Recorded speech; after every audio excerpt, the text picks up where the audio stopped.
नमस्कार मित्रांनो आणि welcome back to the zone trader Marathi channel. आणि आजच्या व्हिडिओमध्ये मी तुम्हाला तुमच्याबरोबर माझा प्रॉफिट शेअर करतोय, जो मला HDFC AMC म्हणजेच HDFC ॲसेट मॅनेजमेंट कंपनीमधनं भेटेल. एखाद्या 320.22 रुपयाचा माझा प्रॉफिट होता. हा प्रॉफिट आता तुम्हाला दिसायमध्ये कमी वाटतोय, पण तोच प्रॉफिट काहीतरी 4.3%चा होता. कारण माझी जी इन्व्हेस्टमेंट होती ती पण काहीतरी 7,304.1ची होती. तुम्ही इकडे बघू शकता. तर मी तुम्हाला एक्सेल शीटमध्ये जाऊन दाखवतो का मी हा शेअर कुठच्या प्राईसवरती बाय केला आणि कधी बाय केला. तर आणि ही जी एक्सेल शीट माझ्या प्रत्येक व्हिडिओमध्ये जी मी दाखवत असतो, ह्याच्यामध्ये जर तुम्ही बघाल, हे जे ट्रेड्स आहेत ते मी येलो करून ठेवले आहेत. ते जे ट्रेड असतात ते म्हणजे कंप्लीट झालेले आहेत, म्हणून मी ते डिस्प्ले करतो. आणि हा जो तुम्हाला ब्लॅक ट्रेड दिसतोय, तो मी अजिबात कोणाला दाखवत नाही. तो ट्रेड म्हणजे माझ्या पोझिशन म्हणजे तो ट्रेड मी होल्ड करतोय, म्हणून मी दाखवत नाही. तर तुम्ही बघू शकता आतापर्यंत मी कॉन्कर, सियांट आणि HDFC AMC वरती आजची ही व्हिडिओ बनवतोय. तर आता भेलचा जो ट्रेड आहे तो आजची तारीख काहीतरी 21 मे 2024 आहे. तर आजच्याच दिवशी मी हा भेलचा ट्रेड सेल केला. त्याचा उद्यापर्यंत नेट रिअलाइज्ड प्रॉफिट येऊन जाईल. प्रॉफिट झालं आहे, मला चांगल्यापैकी प्रॉफिट झाला आहे. तो का झाला तर ते तुम्हाला मी उद्या सांगेल. आणि HDFC AMCमध्ये आता आपण बघूया का कुठच्या तारखेला मी शेअर बाय केला. तर तुम्ही बघू शकता काहीतरी 10 मेला मी हा शेअर बाय केला. आणि त्याचं कारण होता का हा शेअर जो होता तो सपोर्टवरती आला होता, ठीक आहे. आणि शेअरची जी बाय प्राईस होती ती काहीतरी 3,755.39. 2 क्वांटिटी घेतलेले, म्हणूनच माझा जो शेअरची जी म्हणजे टोटल इन्व्हेस्टमेंट होती ती कमी होती. काहीतरी आपण बोलू शकतो चार्जेस पकडून 7,312पर्यंत जी माझी इन्व्हेस्टमेंट होती. आणि तुम्ही बघू शकता ही जी माझी रिस्क आहे ती मी ट्रेड घ्यायच्या अगोदर डिफाईन करून ठेवतो. तर मी आता जर माझी रिस्कच 7,312पर्यंतची आहे, तर मी 500 रुपयाची म्हणजे माझी इन्व्हेस्टमेंट 7,312पर्यंतची आहे, तर मी माझी रिस्क जी आहे ती 500 रुपयाची मी ठेवलेली. तर आणि त्याचा म्हणजे आता त्याच हिशोबाने म्हणजे मी जो टार्गेट जो आहे तो मी माझ्या प्राईज ॲक्शन म्हणजे टेक्निकल ॲनालिसिसच्या हिशोबाने ठेवतो. तर माझा टार्गेट होता काहीतरी 3,805 वरती शेअर प्राईसच्या 4.2%चा टार्गेट होता. आणि SL होता काहीतरी 3,415च्या प्राईज रेंजवरती. आता तुम्ही बघू शकता माझा SL आहे 6.5%चा आणि माझा म्हणजे SL आहे 6.5%चा आणि टार्गेट आहे 4.2%चा. तर असं का, आता मी तुम्हाला ते चार्टमध्ये गेल्यावरती सांगतो. हा जो शेअर जो आहे तो मी सेल केला होता काहीतरी 16 मेला मी हा शेअर सेल केला. 6 होल्डिंग सेशनसाठी मी हा शेअर होल्ड केला होता. आता बघूया मी का सेल केला. तर ऑब्व्हियसली माझा टार्गेट हिट झाला, म्हणून मी हा शेअर सेल केला.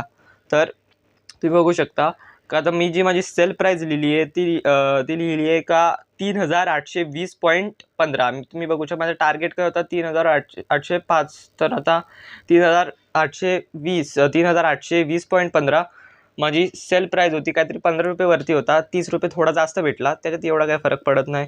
एक्झॅक्ट आपण कुठचा शेअर एक्झॅक्ट SL वरती आणि एक्झॅक्ट म्हणजे SL जर तुम्ही हे केलं आहे असा लावून ठेवला आहे तरच तुमचा तो एकदम परफेक्टली हिट होईल. नाही तर GTT जर तुम्ही टार्गेटनी लावून ठेवली आहे तरच ती तुमची परफेक्ट प्राईस पॉईंटवरती हिट होते. पण मी कधी सजेस्ट नाही करत का म्हणजे जर तुम्ही SL जर तुम्ही लावताय तर ठीक आहे, असा म्हणजे ऑर्डर लावतात SLची. पण जर तुम्हाला टार्गेट जो आहे तो तुम्हाला स्वतःहून सेल करायला पाहिजे, कारण कुठून प्राईस रिव्हर्सल गेला आपण सांगू शकत नाही. तर माझा जो रिअलाइज्ड प्रॉफिट होता तो काहीतरी 336.2चा होता. आणि मला त्याच्यावरती काहीतरी 17 रुपये चार्जेस लागले, म्हणून 319.22पर्यंत माझा प्रॉफिट गेला. 4.3%चा 30%चा माझा प्रॉफिट होता. आणि आत्तापर्यंत जे म्हणजे माझे शेअर्स म्हणजे ट्रेड जे कंप्लीट झाले आहेत, आता भेलचं सोडून देऊया, त्याचा तर नेट रिअलाइज्ड प्रॉफिट आपल्याला उद्या भेटेल. तर आता हे जे 3 शेअर कंप्लीट झाले ज्यांच्यावरती मी ऑलरेडी व्हिडिओ बनवली आहे, कॉन्करवरती, सियांटवरती आणि HDFC AMCची आजची जी व्हिडिओ आहे, त्या 3 शेअर्समध्ये आता माझा जो टोटल लॉस झाला आहे तो म्हणजे 1,000 रुपयेपर्यंतचा मी आता लॉसमध्ये चालू आहे. तो लॉस काय फ्युचरमध्ये कव्हर होऊन जाईल, त्याच्याबद्दल आपल्याला काही टेन्शन घ्यायचं नाही. तर आता मी तुम्हाला चार्टमध्ये जाऊन सांगतो की मी शेअर हा नक्की कुठे बाय केला. तर आपण लवकरच चार्टमध्ये जाऊया. तर म्हणजे 10 तारखेला मी शेअर बाय केला होता. त्याच्या आधी हा जो होता मला असा झोनमध्ये दिसलेला, असा एक रेंजमध्ये दिसलेला. तर मी बघितला का हा जो सपोर्ट आहे, हा जो सपोर्ट झोन आहे, त्यांनी हा म्हणजे आपण बघू शकतो एकदा, दोनदा, तीनदा, 4, 5 10 तारखेच्या आधी 5 वेळा सपोर्टला चांगल्यापैकी रिस्पेक्ट दिलेली आहे. म्हणजे आपण बोलू शकतो हा जो सपोर्ट झोन आहे तो स्ट्रॉंग आहे. आणि हा जो रेजिस्टन्स होता तो काहीतरी एकदम असा म्हणजे एकदम परफेक्ट नव्हता. म्हणून मी जो त्याचा रेजिस्टन्सचा जो एकदम बॉटम लेवल आहे इकडे काहीतरी 3820 वरती मी हे म्हणजे तिथे एक माझा रेजिस्टन्सचा प्लॉट करून ठेवलेला. त्यावरती मला शेअर विकायचा होता. ॲक्च्युली तुम्ही बघू शकता का मागच्या वेळी मी म्हणजे एक्सेल शीटमध्ये मी माझा टार्गेट ठेवलेला काहीतरी 3804 पर्यंतचा. तो मी थोडं रेजिस्टन्सचं खालतीच ठेवलं. त्याचं कारण का हा जो रेजिस्टन्स होता तो मला परफेक्ट एकदम असा वाटत नव्हता, म्हणून मी थोडासा खालती ठेवलेला. पण तो मी एकदम परफेक्ट रेजिस्टन्सवरतीच विकला 3820च्या रेंजमध्ये. तर आता 10 मेला तर मी बघितला का हा शेअर चला ठीक आहे सपोर्टवरती आला आणि ह्याने इकडे बनवली काहीतरी आपण बघू शकतो. या पॅटर्नला आपण बोलतो फक्त हा वाला पॅटर्न बघा. ही जी तुम्हाला दिसते इन्व्हर्टेड हॅमर, या इन्व्हर्टेड हॅमर. आता इन्व्हर्टेड हॅमर जी आहे ती एकदम म्हणजे सेकंड नंबरची वीकेस्ट बुलिश रिव्हर्सल पॅटर्न आहे. पण ठीक आहे, पण बुलिश रिव्हर्सल पॅटर्न तरी मी काय विचार केला चला ठीक आहे सपोर्टवरती वीक बुलिश रिव्हर्सल पॅटर्न आहे, पण सपोर्ट जो आहे तो खूप स्ट्रॉंग आहे. 5 वेळा सपोर्टला रिस्पेक्ट दिलेली आहे प्राईजनी. तर बुलिश रिव्हर्सल पॅटर्न तर आला आहे म्हणून आपल्याला काही एवढा टेन्शन नाही. तर याच्यावरती मी हा शेअर बाय केला. आणि हा ट्रेड घेताना 10 तारखेला मी सायकोलॉजी म्हणजे काय ठेवली माझी, तर आता हा ट्रेड मी घेतोय. हा जो माझा सपोर्ट आहे तो पण असा खूप स्ट्रॉंग सपोर्ट आहे, ठीक आहे. आणि आता इथं बुलिश रिव्हर्सल पॅटर्नसुद्धा आला. आपण बोलू शकतो काहीतरी इथे हरामी पॅटर्न पण बनला आहे, बुलिश हरामी पॅटर्न. तर मी याला एकदम असा हेच कन्सिडर केला का हा इन्व्हर्टेड हॅमर पॅटर्नच आहे. तर इन्व्हर्टेड हॅमर पॅटर्न आला आहे, ठीक आहे. आता माझी जी स्ट्रॅटेजी आहे ती आता परफेक्ट आहे. आता पुढे काय होईल ते मला जाण्याची गरज नाही. मला फक्त माझा टार्गेट डिफाईन करायचा आहे, माझी रिस्क डिफाईन करायची आणि त्या हिशोबाने मला माझा ट्रेड घ्यायचा आहे. आता जर टार्गेटवरती गेलं तर मला तिथे सेल करायचं आहे आणि SLवरती गेलं तिथं मला सेल करायचं आहे म्हणजे करायचाच आहे. तुम्हाला बोललो का जर तुम्ही SL जर तुम्ही मॅन्युअल ऑटोमॅटिक लावताय तर तुम्ही ते करू शकता. पण टार्गेट जो आहे तो मी तुम्हाला बोलतो का तुम्ही तो मॅन्युअलीच विका. कारण कधी प्राईज आपला टार्गेट हिट करून रिव्हर्स करून जाईल ते आपल्याला काय आपण सांगू शकत नाही. म्हणून आपला जो टार्गेट आहे तो कधी पण मॅन्युअलीच घ्यायला पाहिजे. तर मग नंतर मी बघितला का आता ठीक आहे दुसऱ्या दिवशी आपल्याला एक चांगलीशी मोठी वेकवाली अशी हॅमर पण बघायला भेटली. आणि नंतर तो एकदा फक्त ही काहीतरी अशी डोजी टाईप पॅटर्न बनवलेला तिने.